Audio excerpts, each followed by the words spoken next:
Hello दोस्तों, summer GS अड्डा में आपका स्वागत है। आज हम हिंदी को बिल्कुल बेसिक से देखेंगे। इसमें आज हम हिंदी का काल विभाजन, नामकरण व आदिकाल के बारे में समझेंगे। तो चलिए वीडियो को शुरू करते हैं। तो फ्रेंड्स, आज हम आचार्य रामचंद्र शुक्ल के बारे में पढ़ेंगे। तो इनकी रचना हिंदी साहित्य का इतिहास नामक ग्रंथ का प्रकाशन 1929 में हुआ। इनके द्वारा किया गया काल विभाजन सर्वमान्य है। इन्होंने हिंदी साहित्य के 900 वर्षों के इतिहास को 4 कालों में विभक्त किया, जो कि इस प्रकार हैं। देखते हैं। पहला है आदिकाल, जिसको वीरगाथा काल कहते हैं, और इसका काल है 1050 से 1375। दूसरा है पूर्व मध्य काल, जिसे भक्ति काल कहा गया, संवत 1375 से 1700। और तीसरा है उत्तर मध्य काल, जिसे रीति काल कहते हैं। इसका समय है संवत 1700 से 1900 तक। और चौथा है आधुनिक काल, जिसे गद्य काल कहते हैं, संवत 1900 से 1984 तक। तो फ्रेंड्स, ये थे आचार्य रामचंद्र शुक्ल के, जिन्होंने इन्हें 4 वर्गों में विभक्त किया था। आगे हैं हिंदी साहित्य के विविध कालों का नामकरण। आदिकाल, आदिकाल में आते हैं वीरगाथा काल। तो वीरगाथा काल जो है आचार्य रामचंद्र शुक्ल ने कहा था आदिकाल को, और आदिकाल जो कहा था हजारी प्रसाद द्विवेदी ने कहा था। आरंभिक काल मिश्र बंधु ने कहा था। सिद्ध सामंत युग राहुल संकीर्त्यान ने कहा था। और चरण काल, संधि काल, ये दोनों किसने कहे थे? ये कहे थे राम कुमार वर्मा ने। नेक्स्ट है प्रारंभिक काल, कहा था गणपति चंद्र गुप्त ने। और बिजप्पन काल कहा था महावीर प्रसाद द्विवेदी ने। और चरण काल कहा था जॉर्ज ग्रियर्सन ने। संक्रमण काल कहा था डॉक्टर राम लेखावान पांडे ने।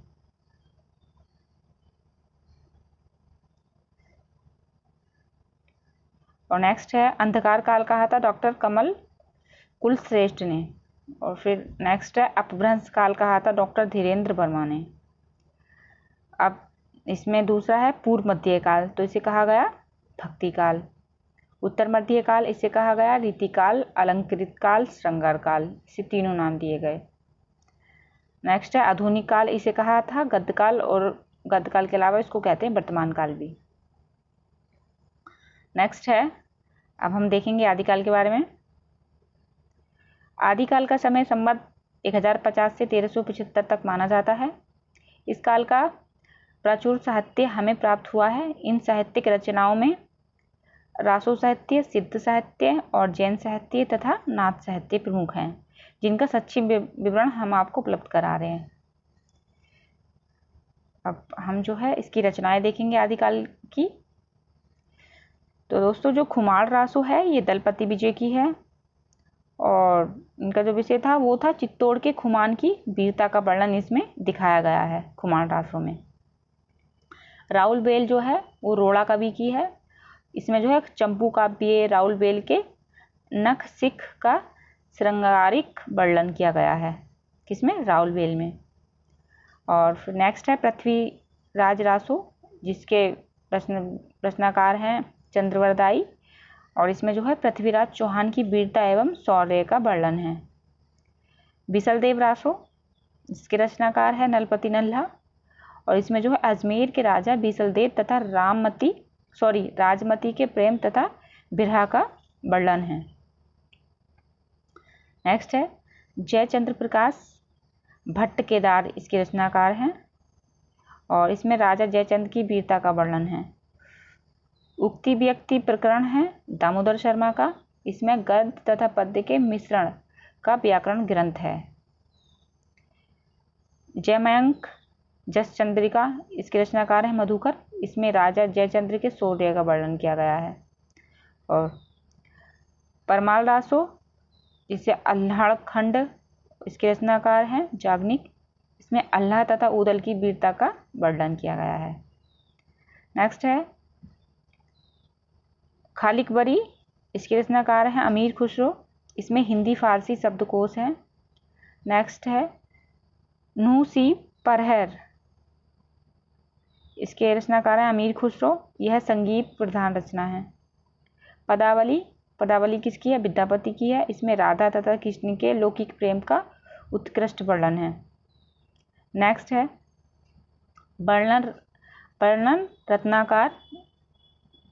ये है ज्योतिषीश्वर ठाकुर की, और इसमें जो है हिंदू दरबार तथा भारतीय जीवन पद्धति का चित्रण किया गया है। आगे है कीर्तिलता। तो कीर्तिलता के हैं विद्यापति। इसमें कीर्ति सिंह की वीरता का वर्णन किया गया है और हमीर तथा अलाउद्दीन के युद्ध का वर्णन है। आगे है पहुचरऊ। ये है शंभू की। यह जो है राम काव्य है, इसमें राम का वर्णन किया गया है। मतलब संदेश राशक अब्दुल रहमान की है। यह विक्रमपुर की वियोगिनी की विरह कथा से युक्त खंड काव्य है। जो संदेश राशक है ये खंड काव्य के अंतर्गत आता है। चंदन बाला रास, यह है आशगु की, और इसमें जो है यह छंदों का एक लघु काव्य है। श्रावक का आचार देवसेन की है। इसमें 250 दोहों में श्रावक धर्म का प्रतिपादन हुआ है। नेक्स्ट है प्रबंधन चिंतामणि। ये मेरुतुंग की है। इसमें पुराने राजाओं के आख्यान प्रस्तुत हैं। नेक्स्ट है शब्दानुशासन, हेमचंद्र की है। इसमें व्याकरण ग्रंथ है। नेक्स्ट है भारतेश्वर बाहुबली रास। ये शालिभद्र सूरी की है।